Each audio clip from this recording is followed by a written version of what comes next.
সকলোকে আমাৰ ষ্টুডিঅ'ৰ মজিয়ালৈ স্বাগতম জনাইছোঁ। আজি আমাৰ মাজত উপস্থিত আছে আগন্তুক লোকসভা নিৰ্বাচনৰ মনোনীত প্ৰাৰ্থী ফেবেলা দাস। মই আকৌ এবাৰ কৈছোঁ ফেবেলা দাস।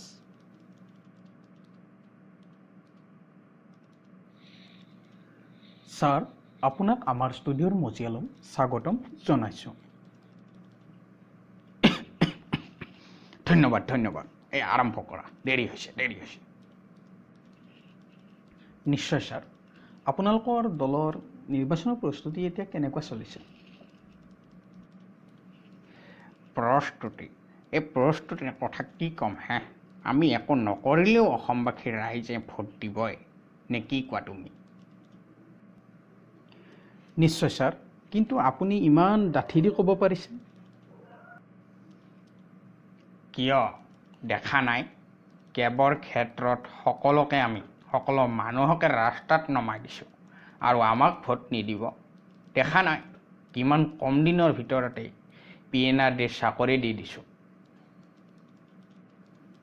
কিন্তু ছাৰ, তাৰ বাবে আন্দোলনো হৈছে কেলেংকাৰী হোৱা বুলি। কি কোৱা হে তুমি? কি কোৱা? বাদ দিয়া এইবোৰ। মই আৰু ইণ্টাৰভিউ দিব নোৱাৰোঁ। যাওঁগে, মোৰ মিটিং আছে।